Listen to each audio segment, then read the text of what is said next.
The Flames have plenty to look forward to in the future, but things might look a little bit more different than we originally thought. You're Locked On Flames, your daily podcast on the Calgary Flames. Part of the Locked On Podcast Network, your team every day.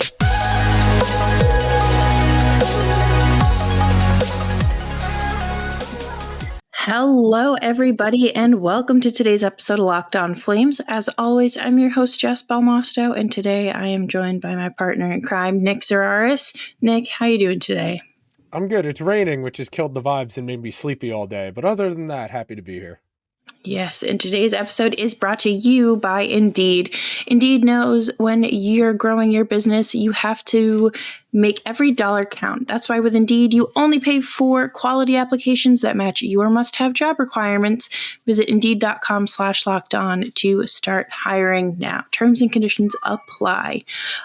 Today, we're going to take a look at Connor Zary and kind of what he's blossomed into and what we hope transpires next season, as well as taking a look at one of the Flames trade deadline acquisitions in Miromanov.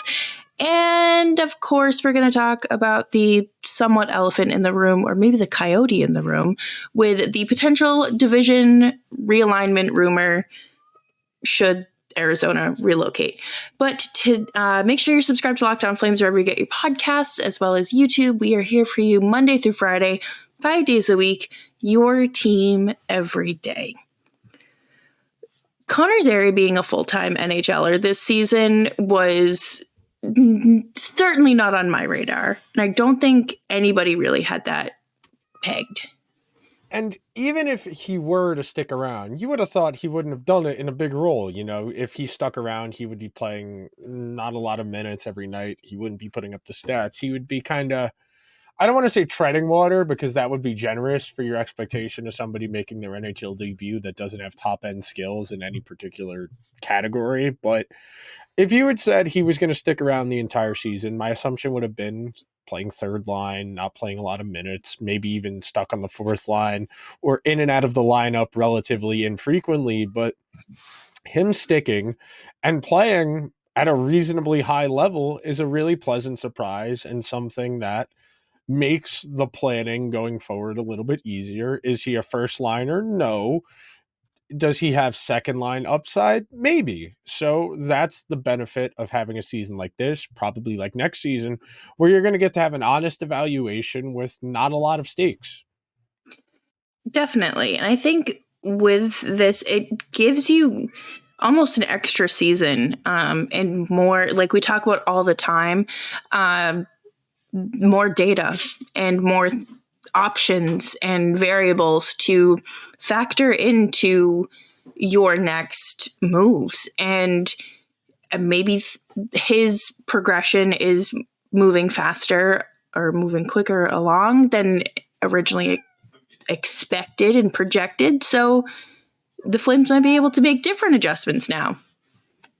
Yeah, and that's one of the things that goes into this process. You know, we've talked a lot about the Flames needing to get a better understanding of where their guys are at. One of the things they've done in the last few weeks, they've toyed with Zary at center. Whether or not he can be a center full-time, we don't know.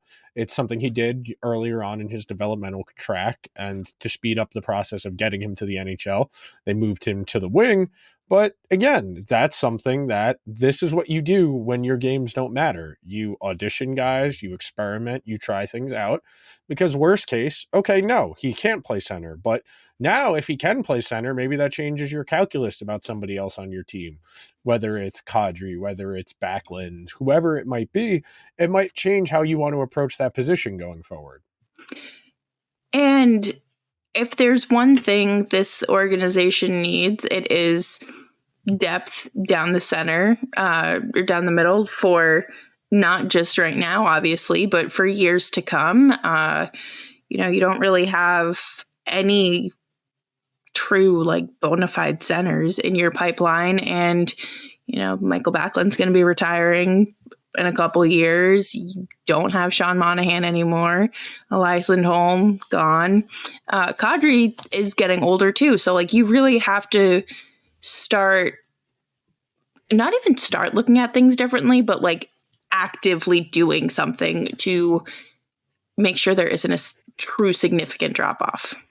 No, and maybe not necessarily. I will say there is a real argument that maybe they just stink on ice next year and, they're a bottom 5 team in the league. And maybe they ask Backlund, hey, do you want to stick around? Do you want to go to another environment? Maybe you can talk Kadri into going somewhere else.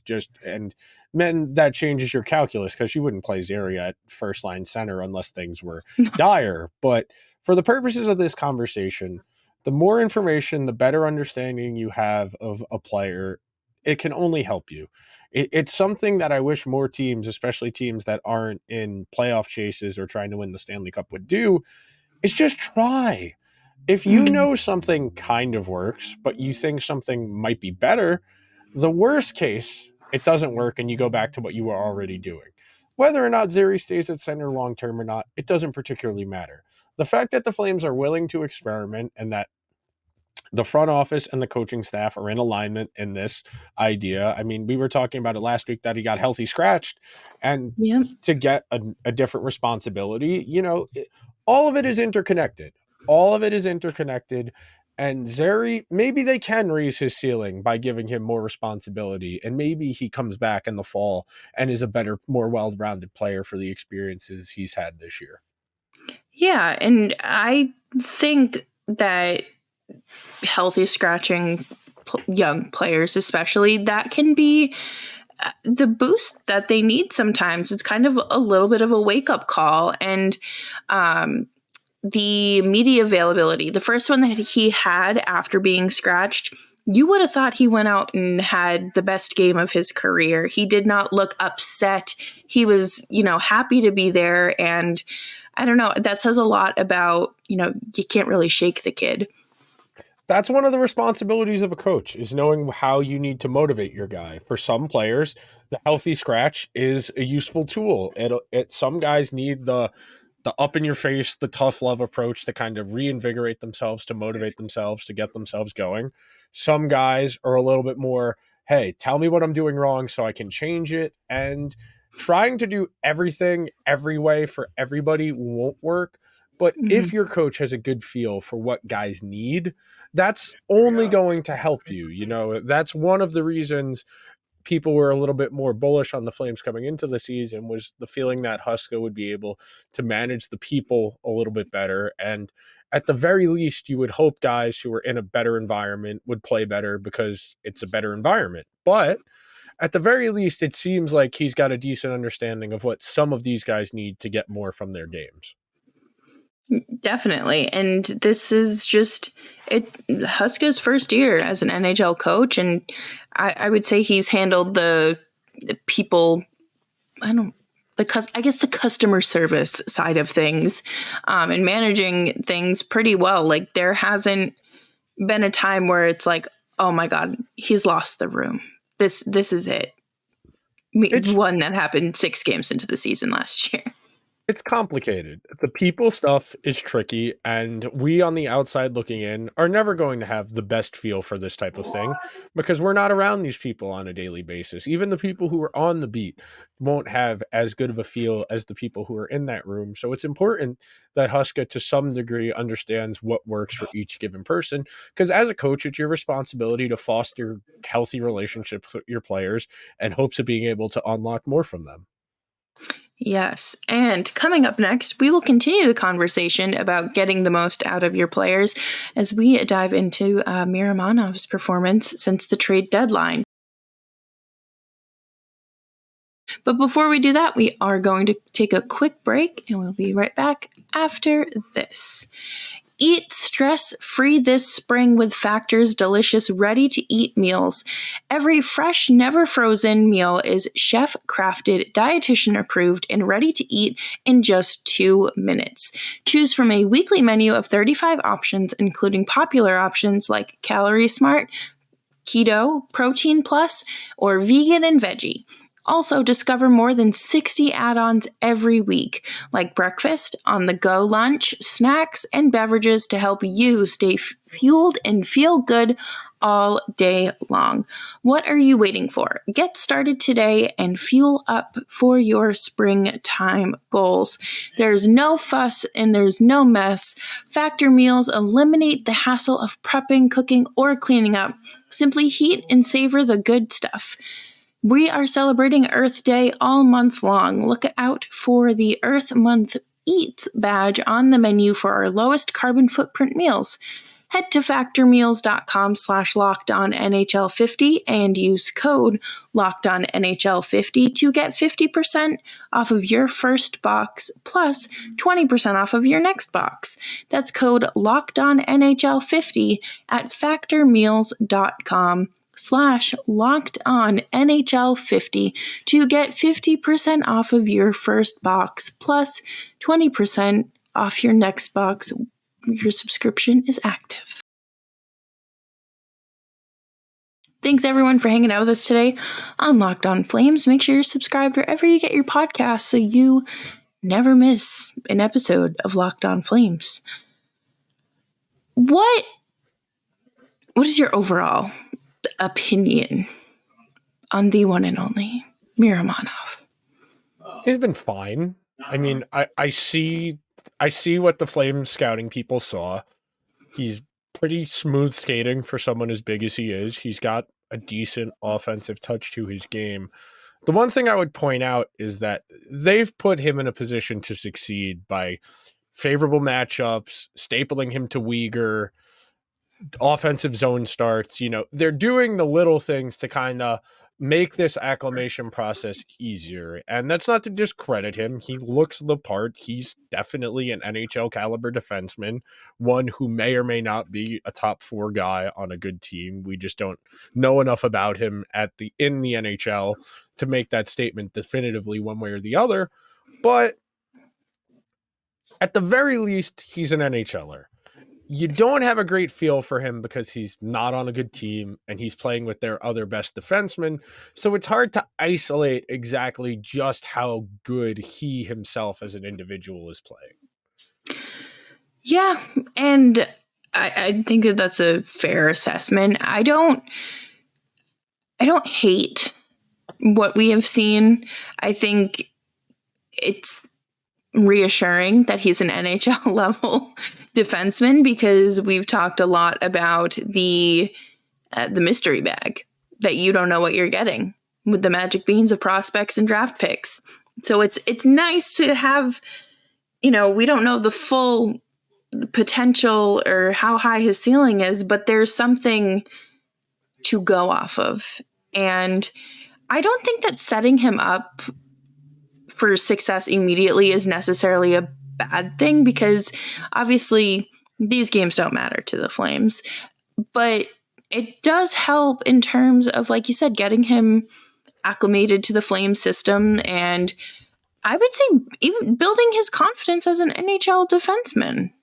No, for sure. That's definitely part of why they're playing him this way. Whether or not he stays with Uyghur going forward, or if he plays with Anderson or Chillington or somebody who's not with the organization going forward, it doesn't particularly matter because that's a tomorrow problem. That's a down the road issue. For now, as you said, it's about getting him situated at the NHL level, getting an understanding of where he's at, what he might need to work on, what he's good at. And then going from there, you can get a better understanding of, okay, he's good at this. What type of partner do we need to play him with? What type of deployment can we give him more defensive zone starts? Or is he more of an offensive specialist where we should give him a sheltered partner who's going to do a lot of the defensive work, where all he's got to do is focus on offense and then quarterbacking one of the power plays? Until you get the reps with your team, you won't know. And we're very early on in this process, and there's really nothing wrong with that. I think that, things are where they should be. And like you said, there's a very strong chance that this team is, there's a possibility that this team is a bottom 5 team. And they can basically just continue to do these little experiments and to work towards building these players to what they can be. So when hopefully that draft lottery pick hits, they can actually have a chance.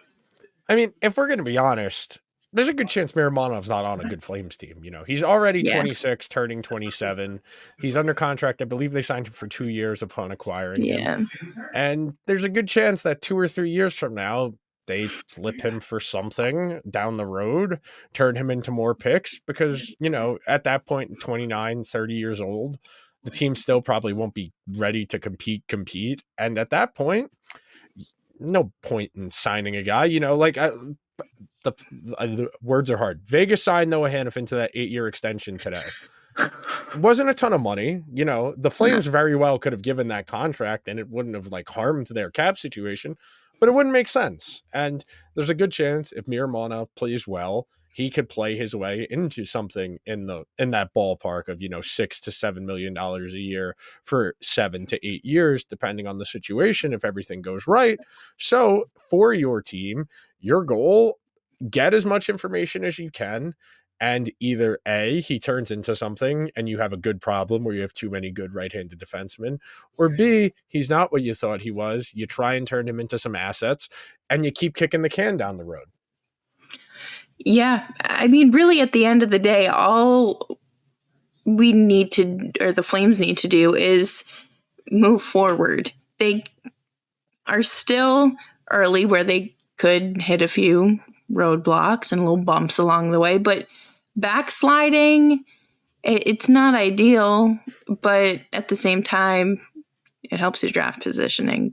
But you don't want to lock yourself into something that could be bad. No, definitely not. Definitely not. The most important thing you can have, and this is a me thing in particular, I know there are some NHL teams who don't think this way, but the most valuable thing you can have in the NHL is cap space. I know there are teams that aren't great that'll spend to the ceiling trying to be competitive. At the end of the day, the best thing you can have is cap space. If you're a bad team, you can buy draft picks with your cap space. If you're a good team, you can add to and improve your roster. It is harder to turn players and draft picks into liquidity than it is the other way around. It's very tricky to get somebody to pay what you want for something. Mm-hmm. Money has a defined value under the salary cap. And yeah, that's going to change as the salary cap ceiling increases over the next handful of seasons, hopefully, God willing.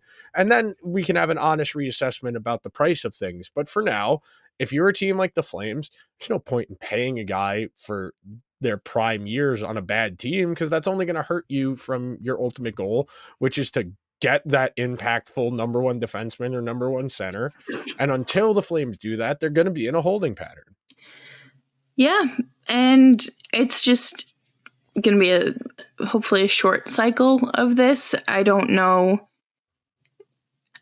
anything about this draft coming up in June or the next one, prospect wise, but I want to have faith in the Flames and their scouting department, because, or maybe they magically have someone already in the Wranglers system or in the AHL or developmental system that really surprises them and just blossoms, because crazier things have happened. Yeah, there's plenty to be discussed and there's plenty to still be figured out. This process is not linear.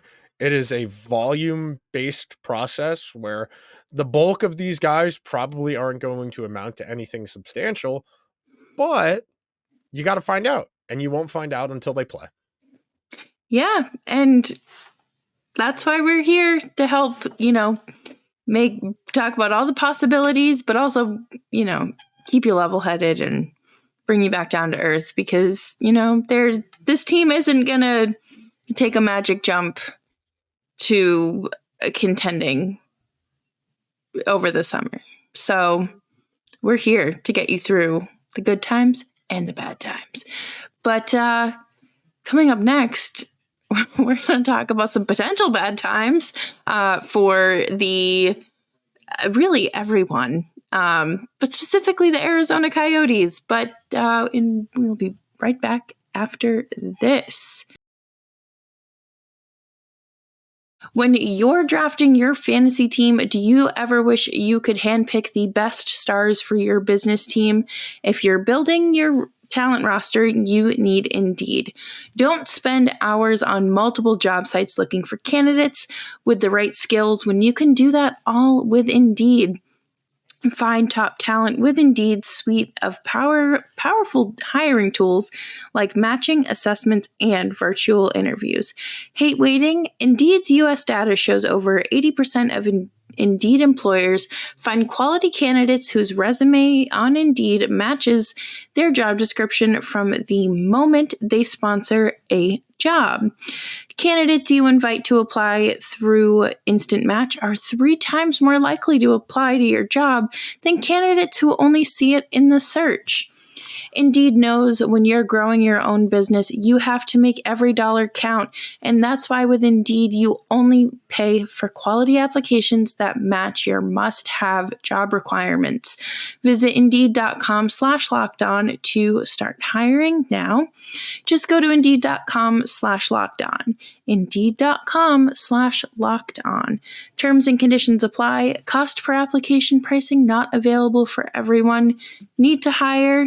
You need Indeed. Thanks everyone for hanging out with us today on Locked On Flames. Tune into tomorrow's show where we will continue the buffoonery that is the Flames' end of the season. I don't even know where to start with this because there's so much to unpack in general with this potential relocation situation.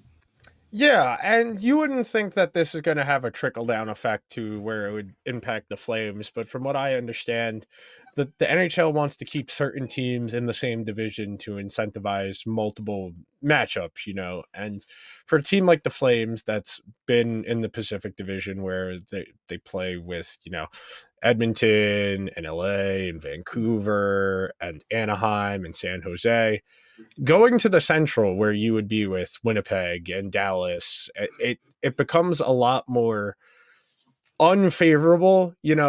I know the Flames haven't exactly done the best job of cleaning up on the California swings. They've lost quite a few games to the Sharks and the Ducks over the last 2 seasons.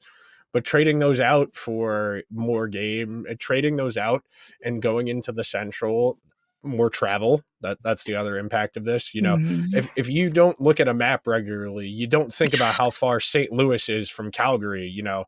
To be in the division, that's a lot further than some of the other teams. And ultimately, the Flames are going to be probably one of the teams that gets the short end of the stick here, where they're going to end up getting into this realignment, because from what I understand, the priority is keeping keeping Vegas together with a couple of other teams. We're moving Vegas into the Pacific. None of this is set in stone, obviously. We still don't know if the Coyotes are actually going to go to Salt Lake City. We don't know from what I understand, and I've said that like 4 times in the last 5 sentences. From what I understand, we're going to get an idea at some point next week. That's the tentative timeline from the reports I've read, that by end of week next week, going into the weekend, the playoffs start, the last day of the regular season is the 18th, that we're going to know if the Coyotes are going to go to Salt Lake City and they're going to play in the arena where the Utah Jazz play, or play in there's another hockey venue in the city that's got like a 13 or 14,000 seat capacity. So we'll know very soon if that's going to happen. And then we'll understand whether or not that's going to impact realignment. Maybe the Coyotes just stay where they are. Maybe it's a straight 1-for-1 swap and it's only one of Edmonton or Calgary, but you wouldn't want to break up the Battle of Alberta, which is an issue. So then you start getting into the logistics of it all, and it becomes a little more convoluted. Yeah, I can't believe that this is all potentially happening so fast. This all started, these conversations have been swirling for a while, but for the news to break yesterday that the NHL is drafting a potential schedule for the Salt Lake City, insert team name here, for Arizona is kind of, it's telling. But then to find out that Yeah, no, this could happen. Like this decision could be made as soon as I think they said the 17th or the 18th, which is crazy. Like these these are people's lives. Yeah, it's very difficult for the human element of this to get quantified because you don't know. You Right? frankly don't know. I know there's a real challenge going on here for the guys on that team, the people in the front office of that organization who don't know if they're going to be brought to wherever the Coyotes end up. They don't know if the ownership is going to change. They don't know if the league is going to step in and end up running the team and reselling the team to someone else. There's a lot of moving parts here to keep track of. And this is moving very quickly. The Yeah. NHL wanted a resolution for the Coyotes by the end of this season. They wanted a definitive timeline of when things were going to happen. And that hasn't happened. The Coyotes are set. The ownership group says they're going to buy land at a public auction, which is until June. Obviously, you bought the land. It's going to take multiple years to build a venue. Right. This takes time. Ultimately, we don't know. Like, frankly, we just don't know because the league doesn't know. And until the league knows, we won't know. Yeah. And that's it was Chris Johnson who put out an article earlier today on The Athletic talking about, a lot of the human element to this, and talked to players who've been involved with either organizations that have relocated or are in Arizona right now. And it's tough. Like, I can't imagine just kind of being in limbo like this. Number one, they found out officially while they're on the road too. So you're trying to coordinate things with, I'm assuming, if they have family back home and whoever they live with, are they going to have to break a lease? Are they going to have to, like, how does this happen? And how quickly do they need to move? It is very complicated, all of this. It's fun to bag on the Coyotes. It's the lowest hanging fruit. It's easy to make fun of the NHL for insisting this is going to work in spite of the evidence. And it's unfortunate for pretty much everybody involved. You feel bad for the guys on the team. You feel bad for the hockey operations people who keep the lights on. You feel bad for the fan base. The most unfortunate of this entire situation is that the owner, more likely than not, is going to make a profit on buying the team and more or less just get the sale facilitated for him by the league if they can't get what they want done. Like, from what I was reading, he didn't pay a lot. He played less than $400 million. And, the expansion fees are going for $500-600 million, probably going to be close to $1 billion the next time around. So you're going to tell me this guy's going to make a $500 million profit for screwing the organization? That doesn't sound right, but no. It's so frustrating on so many different levels. And then, no offense, but I think the Flames have suffered enough. They do not need to be in a division that's tougher than the Pacific. Let them coast as they crawl their way back to somewhat competitive, because I don't want to be competing with the Stars. Or, I mean, if the Wild get it together, would Nashville be in that division too? Like, there would be so many different just questions. There are a lot of difficult, I don't even know what word I want to use to describe it. There are a lot of difficult factors in this situation that are being balanced. And, the league itself is trying to make all of this work because they don't know what they're going to do either. No. In an ideal world, this never would have happened. They would have had the new arena situation taken care of before they moved to this temporary situation, but they moved to this temporary situation without a definitive long-term plan. And they kicked the can down the road a couple of times. And now the NHL said, okay, enough is enough. Yeah. Yeah. Between the players and the other owners, it was enough. And it's probably a good thing they put their foot down, because, I mean, it's not an ideal situation for anyone. But we'll find out more as the days draw closer to the end of the season. You can tune into Locked On Coyotes as well. They do a great job over there covering everything you need to know about the team and any sort of relocation or new arena news. But that does it for us today on Locked On Flames. Thank you all so much for hanging out with us. You can find the show wherever you get your podcasts as well as YouTube. We're here for you Monday through Friday, 5 days a week. And Nick, do you have any parting words for us today? Everybody have a good night.